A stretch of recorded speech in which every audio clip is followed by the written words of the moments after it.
Bom, todo o processo criativo do roteiro do curta começou com todos nós mesmos, né?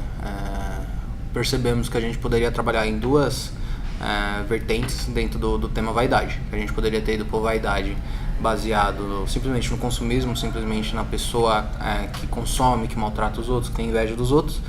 E percebemos que também poderíamos trabalhar com uma coisa mais profunda. E dentro disso resolvemos trabalhar dentro do vazio. E começou com pequenas reuniões, a gente pegou o argumento da Larissa e começou a trabalhar em cima dele. Trabalhamos como o vazio pode fazer com que a pessoa mude o que ela é por dentro, mude a sua característica, mude a sua personalidade, para poder tentar buscar aquilo que a pessoa que está muito tempo vazia, muito tempo sozinha, busca, que é contato, pessoas. E nesse processo a gente quer mostrar como que toda essa parte dela se sentir vazia, sozinha, e ela comprar coisas que ela acha que está melhorando, que ela acha que está fazendo com que as pessoas gostem dela, que ela acha que está fazendo com que fique rodeada de pessoas, na verdade piorou. Ela deixou de ser uma pessoa só sozinha e se tornou uma pessoa vazia, porque tudo que ela comprava não tinha um objetivo, ela comprava simplesmente por tentar ocupar um vazio, tentar fazer com que as pessoas se aproximem dela. Esse foi mais ou menos o processo criativo do nosso roteiro.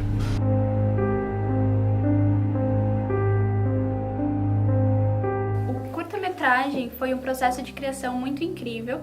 Fazer o storyboard, a gente pensou numa Ana com uma cara mais adulta, para ser um curta-metragem mais adulto. A Ana, ela teria que ser um personagem que, por mais frágil que ela parecesse, foi feito pra ela parecer uma menina forte. Então ela tem uma franja, porque geralmente pessoas que têm uma franjinha, ela tem uma autoestima meio baixa.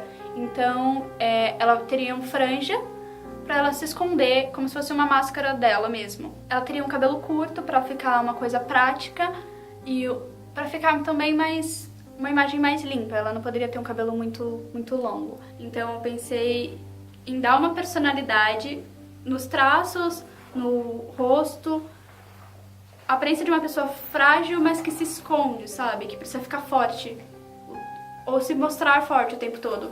Então, no storyboard tem partes que ela tá com um olhar meio triste, assim, pra baixo, mas tem uma hora que ela tem aquele olhar forte.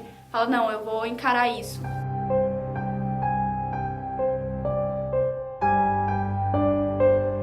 Então, a Ana, ela tá na mente dela.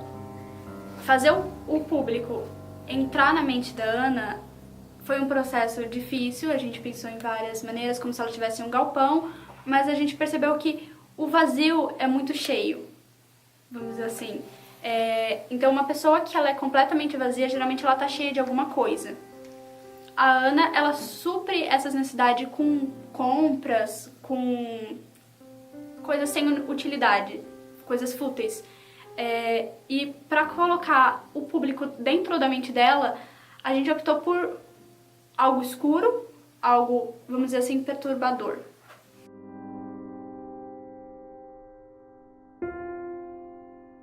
O processo de escolher o manequim é porque a figura humana ela está sendo representada nessa forma. A Ana, ela é uma pessoa muito insegura. Então é como se ela assumisse uma outra personalidade. Como essa personalidade ela acaba dominando a Ana acaba se tornando um manequim, uma coisa completamente desumana. Ela perde toda a humanidade dela e ela acaba se tornando só um objeto. E o melhor objeto para representar um ser humano consumista é um manequim, que é o que a gente vê nas vitrines ou em coisas de moda, tudo referente assim.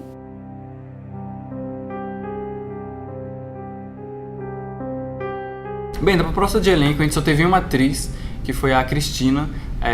A gente pensou na personagem em cima da Cristina, então toda a história, todo o desenvolvimento da personagem, o storyboard, foi tudo em cima da atriz da Cristina. A gente não teve mais nenhuma opção de outra atriz, apesar de várias propostas que a gente tivemos de atrizes. O personagem foi todo focado em cima da Cristina, pela bagagem, pela expressão e pela mensagem que a gente queria trazer pelo curta. Então a Cristina, ela tinha toda a bagagem, todo o conhecimento, e por ela ser uma grande atriz, então a gente pensou desde o começo de ser ela. Então ela conseguiu trazer a mensagem muito bem clara desde o começo do projeto até o final. A gente queria que fosse a Cristina, mas houve alguns imprevistos, ela foi para fora do Brasil. Então a gente pensou que não ia haver essa possibilidade da Cristina fazer o curta. Por muita sorte a gente conseguiu a atriz que a gente quis desde o começo, porque a personagem foi feita em cima da Cristina. Então toda a mensagem que a gente queria trazer do curta, a Cristina soube representar na frente da câmera.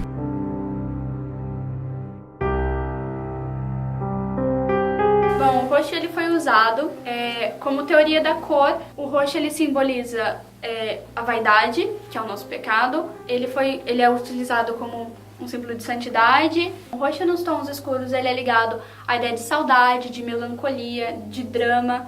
E a gente tentou colocar o curta nessa tonalidade, porque é tudo que a personagem principal está vivendo. Então ela tem vários conflitos, e o roxo ele já é o que simboliza a vaidade. A gente está usando a vaidade de uma maneira bem subjetiva, não aquela maneira explícita. Então tudo, nos pequenos detalhes, a gente está incluindo a vaidade de todas as maneiras.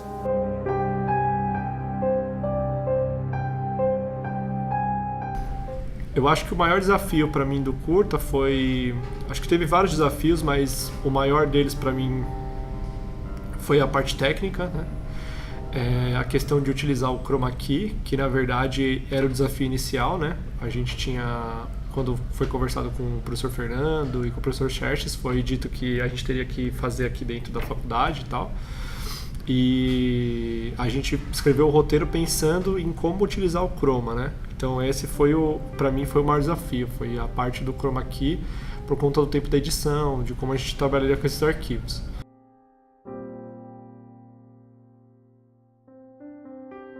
Escrever esse curta, acho que foi a parte mais difícil, por conta do tema Os Sete Pecados, né, que é uma coisa delicada para algumas pessoas e tal, por conta da questão dos pecados estarem diretamente ligados à questão religiosa, mas com o argumento da Larissa, né, e o roteiro do Felipe, a gente conseguiu, acho que, entregar um material bem bacana, assim. Eu acho que o ponto forte de todo o trabalho o roteiro. Apesar da parte técnica ser bonita e tal, do curto estar bem bonito, eu acredito que o roteiro onde a gente ganha são nas falas, nas palavras e no que a personagem está passando.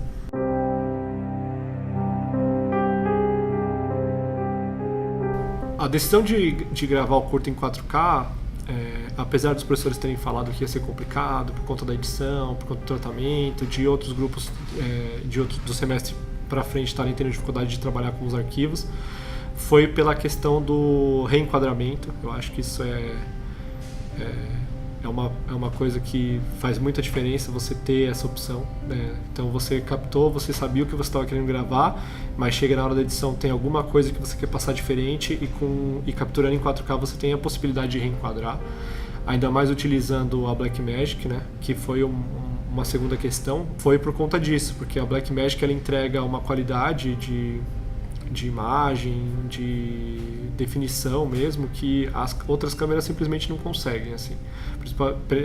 Dizendo do material que a gente tem acesso, é claro, né? A escolha de utilizar o 4K, então, ela sempre foi pensada para a gente poder entregar o melhor resultado final. Então, o resultado final mais bonito possível, com mais detalhe possível. E pela questão da gente poder corrigir corrigir não, né? Da gente poder alterar algum enquadramento que a gente resolveu mudar, ou buscar uma expressão mais próxima, alguma coisa assim na pós-produção. Então a decisão de usar o 4K foi focada na facilidade que ia gerar na pós-produção.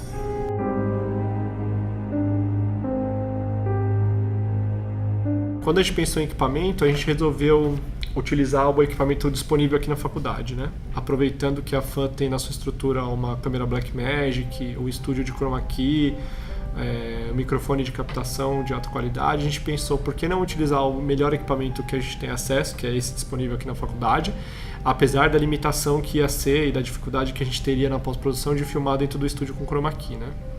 Então, antes de decidir mesmo e firmar o pé que a gente ia gravar com a Blackmagic, a gente realizou 3 testes, né?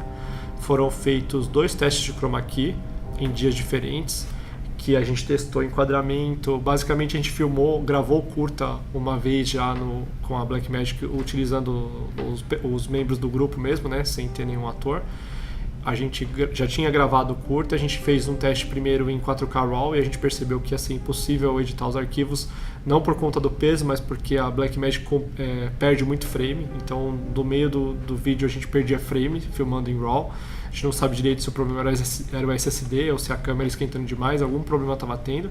Então a gente optou pelo ProRes, que é uma definição, é uma qualidade de imagem muito próxima do RAW, assim. A diferença é que a gente não pode retrabalhar a luz, então tem que ter um cuidado específico na hora de captar a imagem. No segundo teste que a gente realizou com a resolução 4K utilizando o codec ProRes, a gente percebeu que a perca de qualidade em relação ao RAW era muito baixa e que a gente poderia fazer os reenquadramentos,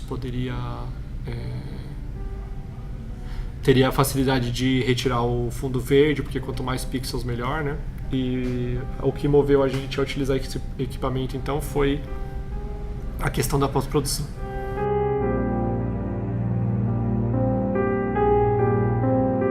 Eu acho que o curta ou manequim, ele pode ser para qualquer idade.